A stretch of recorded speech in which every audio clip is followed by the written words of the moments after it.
Oke, kita masuk ke topik yang kedua yaitu text input. Di topik kedua ini saya akan mendemokan bagaimana cara membuat aplikasi yang berhubungan dengan menerima input melalui teks yang kita ketik di keyboard. Oke, langsung saja ikuti yang saya lakukan.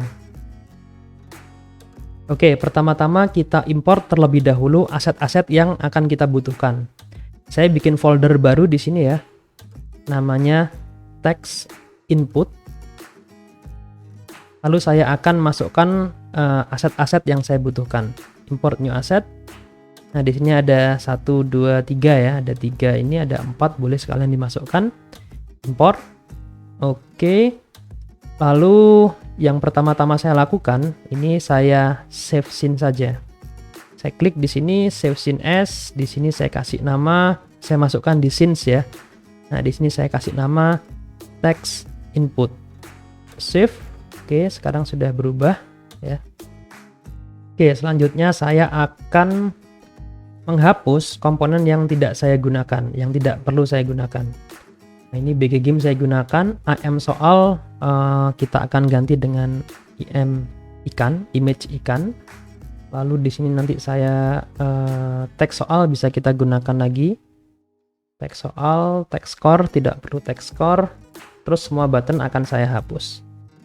Oke, seperti ini. Nanti kita akan tambahkan beberapa game object lainnya. Kemudian saya akan merubah background gamenya ya. Di sini. Oke, saya ganti ini. BG input text. Lalu image ikannya juga saya ganti dengan gambar ikan. Di sini ya ada karakter ikan. Lalu saya klik di sini set native size. Nah, biar dia kembali ke ukuran asalnya. Lalu di sini teks soal nanti akan kita gunakan. Lalu ini saya akan duplicate biar saya punya di sini saya kasih nama image untuk makanannya ikan. Oke, di sini gambarnya saya ambil ini karakter makanan, lalu saya set native size. Oke, sepertinya ini ya. Oh, saya tambah satu lagi ya untuk ininya. Saya gunakan input field. Oke, nah input field ini nanti saya kasih nama teks jawaban. Nanti ini untuk menjawabnya kita menggunakan input field ini ya. Selanjutnya saya akan melakukan layouting ya. Di sini IM ikan. IM ikan saya posisikan di minus 700. Y-nya 200. Oke, lalu di sini ada IM makanan, saya geser ke atas. Di sini posisinya saya kasih di 700. Y-nya 200. Nah, idenya adalah nanti kita akan buat game atau aplikasi yang dimana nanti ikannya ini akan berjalan menuju ke makanan, tapi berdasarkan jawaban benar yang kita buat seperti itu ya. Selanjutnya untuk yang teks soal di sini saya akan perbesar ya ukurannya 3500, hampir memenuhi. Lalu tingginya 270. Oke, lalu saya posisikan kira-kira aja ya, kira-kira di sini seperti itu. Kira-kira di sini, lalu di bagian teksnya, sementara saya tulis soal dulu ya. Soal, fontnya saya mau coba font yang everything ini ya, yang everything. Lalu di sini normal saja biar mudah kebaca. Font size-nya saya ganti 150. Oke, line spacing, oke, ininya alignmentnya tetap di tengah ya. Terus materialnya, oke, lagi-lagi kalau misalnya materialnya di sini teman-teman nggak muncul, disesuaikan ya materialnya yang mana gitu ya. Ini ada yang fonts everything. Oke, lalu untuk, nah di sini ya, input field ini terdiri dari dua komponen di dalamnya, ada placeholder sama ada text. Nah, kita akan ke yang luarnya dulu ya. Yang di luarnya dulu ini saya akan set di sini panjang juga karena nanti di sini adalah tempat untuk kita mengetikkan jawaban. Nah, jadi di sini width-nya saya ganti oke, kira-kira sepanjang itu ya 1800. Height-nya saya ganti 100 gitu, kita coba. Oke. Terus ini kira-kira ditempatkan di sinilah ya, di bawah soalnya, di bagian bawah soalnya. Lalu selanjutnya search image. Search image-nya saya ganti none saja. Saya di sini none. Terus color-nya saya biarkan. Terus di bagian bawah ini ada input field, ada intractable-nya juga ya, teman-teman ya. Nah, di sini ini saya ganti dengan warna yang mirip seperti ini gitu ya, tapi agak sedikit berbeda. Nah, biar agak kelihatan sedikit seperti itu. Lalu saya simpan warnanya ya menggunakan ini. Terus saya di sini juga saya setting warna yang sama gitu. Di sini juga saya setting warna yang sama. Oke, jadi sampai di ini ya, yang normal color, highlight color, sama press color, sama selected color saya ganti warna yang sama. Nanti kurang lebih seperti ini. Lalu di sini ada komponen placeholder. Placeholder ini nanti yang akan muncul ketika teks ini belum kita atau form ini belum kita klik gitu ya. Text field ini belum kita klik. Nah, di sini masih ini ya, scale-nya seperti biasa. Ini jenis teks saya kasih 0,5. Nah, di sini teksnya saya tulis gini, tulis di sini. Nah, ini fontnya yang di bagian sini. Oh, ini saya gedein dulu ya. Ini sesuai dengan ukuran kotaknya, nggak masalah sih. Saya tulis. Oke. Nah, di sini saya kasih. Nanti kita nulisnya pakai yang pakai convert aja, biar beda gitu ya. Di sininya normal saja. Fontnya itu kecil sekali, saya gedekan 80. Oke. Terus saya taruh di tengah. Terus warnanya saya ganti putih, bisa nggak ya? Oke, ini ada alpha ya teman-teman ya. Kalau misalnya di placeholder itu biasanya settingnya alphanya 128. Oke, nggak apa, saya biarin aja. Sudah cukup. Nah, kita ke teks. Yang di teks juga sama seperti biasa. Scale-nya saya ganti 0,5. Nah, nanti yang placeholder itu nanti akan hilang kalau kita mengetikkan sesuatu. Nah, jadi nanti ketika kita mengetikkan di sini. Jadi di sini saya samakan saja Converta. Nah, yang di font size-nya juga saya samakan saja gitu ya. 80, terus di sini saya kasih di tengah. Oke. Seperti ini, warnanya saya kasih warna putih. Oke. Nah, biasanya teman-teman kalau di teks itu ya di sini ada base fit. Nah, kalau saya centang nanti dia akan menampilkan minimum size sama maksimum size.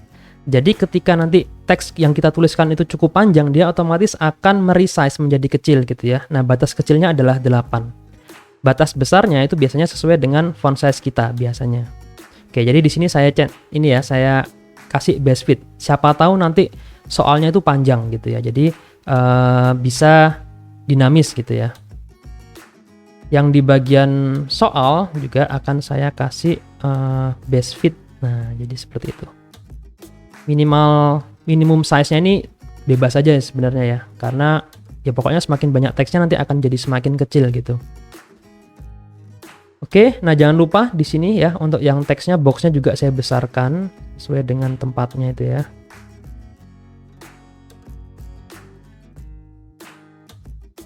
Oke.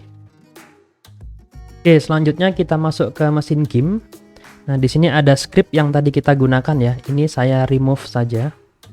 Lalu saya tambahkan script baru, saya kasih nama input text. Oke, new script. Create and add. Nah, saya masuk ke asset. Ini saya gabungkan sama script yang tadi biar rapi. Saya masuk ke sini. Oke, nah sekarang kita edit kode input text ini di Visual Studio. Oke, seperti biasa saya rapikan. Lalu kita tambahkan library-nya. Kita masih menggunakan UI, jadi saya tambahkan unityengine.ui. Lalu di sini saya akan masukkan game object yang akan kita butuhkan. Yang pertama adalah input field-nya ya, sebagai tempat menjawabnya. Input field. Nah, oke. Saya kasih nama if soal, input field soal. Lalu selanjutnya adalah teks untuk soalnya. Saya kasih nama T soal. Lalu selanjutnya adalah ikannya, karena nanti kita akan menggerakkan ikannya. Jadi di sini saya image ikan. Oke, game objeknya sedikit ya, hanya segini. Lalu selanjutnya atribut yang dibutuhkan. Yang pertama, kita nanti soalnya akan muncul secara beruntun. Jadi kita pasti perlu indeks ya, seperti yang tadi kita perlu indeks karena nanti soalnya muncul kita simpan di sebuah array. Kita punya indeks, lalu jumlah soalnya itu kita tentukan juga, karena nanti kita di sini akan mencoba ya, kita punya array 10 soal tapi tidak kita munculkan semua, jadi biar ada random seperti itu. Jadi di sini kita akan masukkan integer jumlah soal yang ingin kita munculkan. Oke, integer ya. Lalu selanjutnya adalah jarak perpindahan ikannya. Jadi sekali benar menjawab soal itu, ikannya akan geser seberapa jauh, seperti itu. Tipenya float ya, karena nanti kita akan masukkan sebagai variabel di tipe vektor. Saya tulis di sini jarak pindah. Lalu kita langsung bikin ini aja di sini sekalian, kita bikin larinya. Lari untuk soalnya. Jadi nanti soalnya muncul teks gitu ya. Nanti kita harus mengetikkan sesuai dengan teks yang muncul. Nah, jadi di sini kita perlu string. Terus di sini saya kasih nama paket soal sama dengan new string. Nah, ini ada 10. Jadi ada 10 soal, tapi kita akan munculkan 5 soal seperti itu. Nanti kita munculnya setiap soal akan diambil secara acak gitu ya dari 10 paket soal yang kita punya ini. Oke, karena ini berbasis teks, mungkin biar lebih enak kita di sini kasih teks area ya. Teks areanya 2 baris aja. Maksimalnya 5 baris mungkin. Oke. Nah, sepertinya yang kita butuhkan ini ya untuk yang game object dan attributes-nya. Selanjutnya saya akan membuat fungsi untuk menampilkan soal ya. Fungsi tampil soal. Nah, di sini saya kasih namanya void tampil soal seperti ini. Nah, isinya adalah yang pertama tentu saja dia harus mencari soal mana yang akan ditampilkan. Jadi di sini saya indeksnya gitu ya, akan saya random. Saya menggunakan random range. Oke, ngerandomnya dari indeks ke 0 sampai ke jumlah array-nya ya. Jadi paket soal dot length. Oke, karena random range itu dari 0 sampai jadi nanti paket soal dot length ini berarti kan ada 10. Nanti 10-nya nggak dihitung. Jadi dari 0 sampai 9. Jadi masih aman. Oke, indeksnya sudah kita random. Nah, sekarang kita munculkan teks dari indeks itu gitu ya. Kita munculkannya di teks soal. Teks soal dot text sama dengan paket soal indeks ke indeks. Oke. Lalu setelah itu kita pastikan dulu ya untuk inputnya if soalnya itu kita kosongkan. Di sini .text. Nah, ini kita kosongkan kayak gini. Jadi pastikan jadi kalau misalnya tadi kita sebelumnya sudah ngetik, ketika tampil soal dipastikan kosong seperti itu. Nah, terus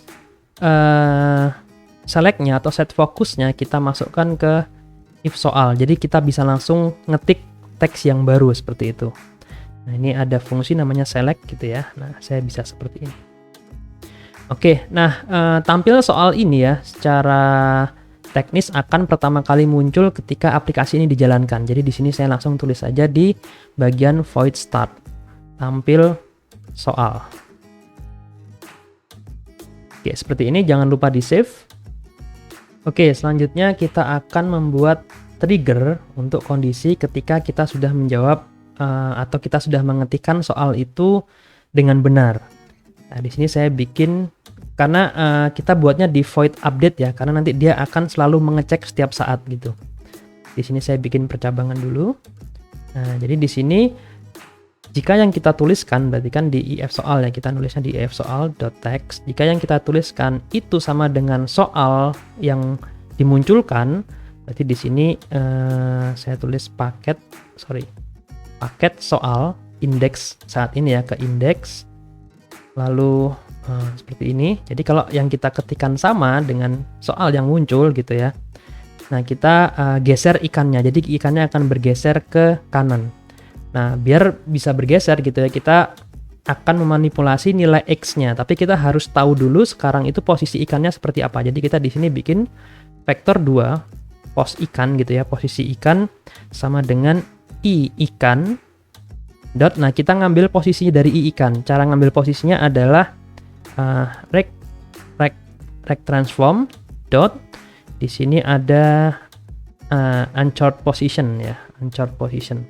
Nah, sekarang kita sudah punya posisi x sama y-nya ikan nih, karena di vektor 2 ya, x sama y. Nah, sekarang kita bikin vektor lagi gitu ya untuk posisi barunya. Misalnya kita kasih nama posisi baru gitu ya. Nah, posisi baru itu adalah, saya tulis di sini new vector. Nah, yang pertama adalah posisi ikan dot x yang kita tambahkan dengan jarak pindahnya. Tadi kan ada variabel jarak pindah ya. Lalu posisi y-nya tidak berubah, jadi saya tulis pos ikan dot y. Oke, jadi kita cuma manipulasi bagian posisi x-nya saja ya. Nah, setelah kita dapat posisi baru, nah sekarang kita update nih posisi ikannya. Jadi i ikan dot rect transform dot uncharted position. Nah, di sini sama dengan yang pos baru. Oke. Nah, sekarang kita sudah update posisi ikannya nih. Nah, setiap kita menjawab soal gitu ya, itu kan jumlah soal kita harus punya kondisi berhenti. Nah, di sini kondisi berhentinya saya buat dengan jumlah soalnya itu saya kurangi 1. Jadi tadi misalnya jumlah soalnya 5, nanti berarti tinggal 4, terus 3, 2, 1 gitu ya, sampai soalnya 0 seperti itu. Jadi di sini kurang sama dengan 1. Berarti di if-nya ini perlu saya tambahkan ya. Di if-nya ini perlu saya tambahkan syarat lagi gitu ya. Jadi kalau misalnya jawabannya benar sesuai dan jumlah soal itu lebih dari 0. Jadi kalau misalnya sudah di bawah 0 nggak bisa nih ya. Lebih dari 0. Nah, dia habis itu jumlah soalnya dikurangi.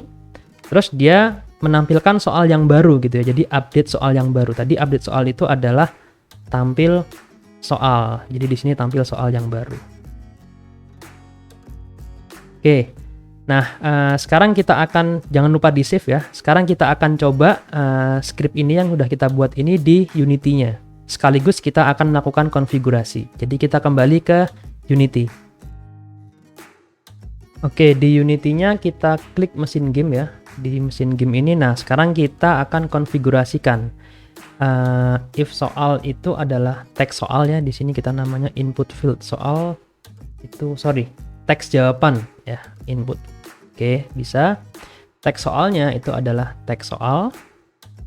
Lalu image ikan ya. Image ikan itu adalah ikannya. Lalu di sini jumlah soalnya tadi kita set dulu aja 5 gitu ya. 5. Terus jarak pindahnya. Nah, jarak pindah ini sudah seharusnya disesuaikan ya teman-teman ya. Nanti perpindahan ikan biar pas sampai ke makanannya. Nah, di sini tadi saya sudah mendapat nilainya 240. Oke. Lalu di sini ada paket soal nih. Di sini ada paket soal. Nah, nanti di sini adalah soal-soal yang bisa dipilih untuk tiap soal yang akan dimunculkan. Jadi di sini paket soal saya sudah sertakan di sini ya. Oke, di sini ada paket soal. Nah, teman-teman bisa lihat ya di sini ada paket soal. Nah, ini nanti kita pindah ke itu. Jadi misalnya ini saya copy ya, saya pindah ke Unity lagi gitu ya. Terus nanti saya masukkan satu persatu di sini. Ini contohnya ya. Nah, nanti setelah itu silakan teman-teman masukkan semua soalnya. Contohnya teman-teman boleh mengganti soalnya, silakan kalau misalnya mau diganti, dikembangkan. Oke, sepertinya saya akan memperbaiki sedikit kodenya karena tadi ada sesuatu yang membingungkan. Nah, di sini ya input field ini sebenarnya bukan if soal, di sini adalah if jawaban. Nah, tapi tadi kita sudah menggunakan if soal ini di beberapa tempat. Lalu cara yang terbaik untuk merubah secara otomatis adalah kita blok yang akan kita rubah, lalu kita klik kanan. Nah, di sini ada rename. Lalu kita tulis saja ya, if jawaban. Kalau sudah kita klik di sini apply. Nah, nanti semua yang menggunakan if soal ini nanti akan menjadi if jawaban. Nah, jadi kalau kita menulis script sudah banyak gitu ya, terus kita ada satu perubahan. Nah, kita menggunakan istilahnya refactor. Oke, kita kembali ke Unity lagi. Tadi setelah kita perbaiki ya, di sini sekarang namanya if jawaban. Jangan lupa kita masukkan ya di sini. Kita masukkan yang teks jawaban. Oke, ini paket soal sudah saya isi semua tadi ya. Nah, sekarang kita coba gamenya. Nah, di sini saya klik dulu di sini. Lalu saya harus menulis sesuai dengan teks yang muncul di situ. Apakah Anda memahami kode penting di bahasa Kotlin? Nah, ini case sensitif ya teman-teman ya. Jadi misalnya contohnya Andi pergi ke Bali itu A-nya harus besar, B-nya juga harus besar. Nah, tapi di sini ada tantangan di mana di sini di font yang tadi ya, yang everything tadi itu T-nya itu pasti besar. Nah, jadi harus hati-hati di sini menggunakan bahasa yang baku. Jadi kalau kota ya harus B-nya besar, bersama keluarga dan teman dekatnya itu kecil, teman dekatnya. Tanda baca titik jangan lupa. Nah, ini masih salah. Andi, harusnya Andi. Di sini saya ganti I. Nah, sudah benar. Oke, sekarang saya tulis Amin segera bergegas meninggalkan rumah untuk berolahraga. Titik. Oke, benar. Belajar dan praktik adalah rahasia untuk belajar cepat. Nah, ini masih ada yang salah nih. Ada tipe belajar. Nah, ini juga bisa. Oke. Biasanya Pak Hari. Nah, ini kan nama orang ya, berarti hanya besar. Biasanya Pak Hari libur di hari Sabtu minggu terakhir. Oke. Nah, jika diperhatikan sekarang ikannya sudah ini ya. Ikannya sudah makan makanannya. Tadi ikannya bergerak ya. Nah, sekarang Amin segera bergegas meninggalkan rumah untuk berolahraga. Titik. Nah, ini meskipun sudah benar ya, Amin segera bergegas meninggalkan rumah untuk berolahraga, tapi dia tidak menjawab otomatis. Kenapa? Karena soalnya sudah habis nih, ikannya sudah makan makanannya gitu ya. Nah, jadi ketika ikan sudah makan makanannya, kita harus menampilkan teks yang bisa menginformasikan bahwa gamenya ini sudah selesai, seperti itu. Nah, kita konfigurasi sedikit kodenya ya. Kita kembali ke Visual Studio. Oke, di sini kita cukup menambahkan percabangan di sini ya. If jumlah soal, sorry, saya bikin struktur if-nya dulu. Jumlah soal itu sama dengan 0, maka kita langsung di bagian teks soalnya ya, langsung kita tampilkan teks di sini, permainan telah berakhir, titik koma. Oke, jadi nanti ketika sudah jumlah soalnya 0 gitu ya, nggak ada lagi soal yang muncul, jadi langsung ada tulisan permainan telah berakhir. Oke, jangan lupa di save, terus kita kembali ke Unity. Oke, sekarang kita coba mainkan lagi ya.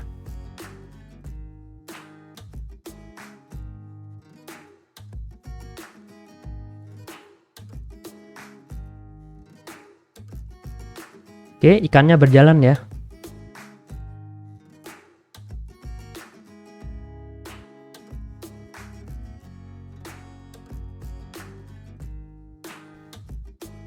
Ada typo di atas. Nah, ini ada typo ya. Di sini harusnya karpet. Oke, sudah benar.